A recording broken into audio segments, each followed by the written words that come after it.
Hello' everyone, নমস্কাৰ। আপোনালোক সকলোকে মই অন্য এটি ভিডিঅ'লৈ স্বাগতম জনাইছোঁ। মই লৈ আছোঁ এটা শ'ল মাছ আৰু এই শ'ল মাছটো অনোৱাইছিলোঁ লেজাইৰ পৰা। বাইদেউ আৰু ভিনদেউ থাকে লেজাইত। তেওঁলোকে মোক খবৰ দিছিলে যে পুখুৰীত লোকেল মাছ ধৰি আছে। তেতিয়া মই লগে লগে কৈছিলোঁ মোৰ কাৰণে মাছ থাকে যদি থ'বলৈ ক'বিচোন। তেওঁলোকে তালৈ গৈ মেলি মোৰ কাৰণে 1 কেজি শ'ল মাছ আৰু 1 কেজি মাগুৰ মাছ আনি দিছিলে।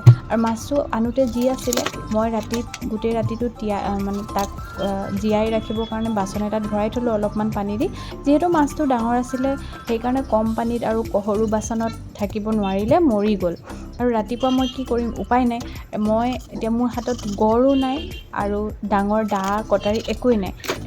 এই সৰু চুৰিখনেৰে মই গোটেইখিনি বাকলি গুচাই মেলি মাছটো কাটিলোঁ। আৰু মাছ কাটি পেলাই মই ভাল পাওঁ, মাছ বাছি খুব ভাল পাওঁ। মোৰ কাৰণে সহজ কামেই আছিলে, যদিও চুৰিখনে বদোৱাৰ কাৰণে অকণমান কষ্ট হ'ল। যিহেতু ঘৰত যেতিয়াই বাৰিষা ছিজনত যাওঁ, পুখুৰীত হওক বা প্ৰায় নদী আৰু বিলত মাছ ধৰিবলৈ যাওঁ, মাছ ধৰোঁ আৰু আহি পেলাই মাছ বাছিও দিওঁ। মোক খুব ভাল লাগে পিটিকি থকা কামবোৰ কৰি। মই মাছ বাছি মুঠতে ভাল পাওঁ আৰু আজি মই মাছটো বনাবলৈ লৈছোঁ খুতৰা শাকৰ লগত। খুতৰা আৰু কণবিলাহী দি পেলাই বনাবলৈ লৈছোঁ। এয়া মোৰ মাছটো কটা প্ৰায় হৈ গৈছে। এইটো মাছৰ মূৰটো আছিলে, ইমান ডাঙৰ দেখিছেনে। কাষৰ গোটেই ফুল চুলবোৰ গুচাই মেলি তাৰ বাকলিবোৰো ডাঙৰ ডাঙৰ আছিলে। বহুত সময় লাগিলে। এয়া কেইবা পিছো মাছ ওলালে আৰু মই এই গোটেই মাছটোতো অকলে খোৱাটো সম্ভৱেই নহয়। তথাপিও মই প্ৰথমতে ফ্ৰাই কৰি কৰাৰ পিছত মই আপোনালোকক দেখুৱাই আছোঁ, চাওকচোন। এয়া মাছটো পিছ মই দি দিছোঁ।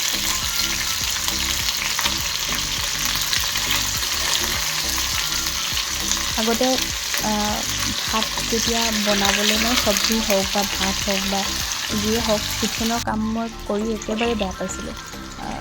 এই যে এতিয়া লৰাই আছোঁ বা তেল দিছোঁ, তেতিয়া মই বহুত দূৰলৈ গুচি যাওঁ। পিঁয়াজটো ঢালি পেলাই দৌৰ মাৰোঁ আৰু বহুত দিনলৈকে মই বেলেগ চব কাম কৰি দিওঁ। বাচন ধোৱা হওক বা ঘৰ সৰা, মোচা, কাপোৰ জাপা, যিকোনো কাম চবেই কাম কৰি দিওঁ। কিন্তু মোৰ ভাত বনোৱা কামটো মোৰ একেবাৰে ভাল লগা নাছিলে। ভাত হওক চব্জি হওক, এই কিটচেনৰ কামটো মোক ভাল লগা নাছিলে। কিন্তু লাহে লাহে এইটো মোৰ বহুত ইণ্টাৰেষ্ট আহিলে আৰু এতিয়া মই ভাল পাওঁ বনাই। এতিয়া নিজে বেয়াকৈ খাবও নোৱাৰোঁ আৰু ধুনীয়াকৈ বনাওঁ। এয়া মই পিঁয়াজ দি দিলোঁ, কণবিলাহীকেইটা দি দিলোঁ আৰু তাৰে ওপৰতে মই খুতৰা আৰু সৰু আলুগুটিকেইটা দি পেলাই নলৰোৱাকৈ ঢাকোনখন মাৰি দিলোঁ, লাহে লাহে নিজেই তলফালৰ পৰা সিজি আহিব বুলি। আৰু এতিয়া মই গোটেইখিনি মিক্স কৰি দিছোঁ। ধুনীয়াকৈ তলৰ ফালৰ পৰা সিজি আহিব ধৰিছে। গোটেইখিনি ভালদৰে মিক্স কৰা হৈ গৈছে।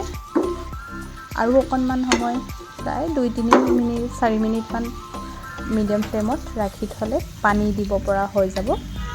গতিকে এয়া নেক্সট মই এতিয়া পানী দি দিছোঁ। খুন্দনাটোতে যিখিনি নহৰু লাগি আছিলে, আদা নহৰু লাগি আছিলে, তাতে দি দিছোঁ। আৰু মই মাছৰ মূৰ খাই বহুত বেছি ভাল পাওঁ। যিকোনো মাছৰ, চালানী মাছৰ বাদে বাকী চব মাছৰ মূৰটো মই খাই বহুত বেছি ভাল পাওঁ। বহুত টেষ্টি লাগে।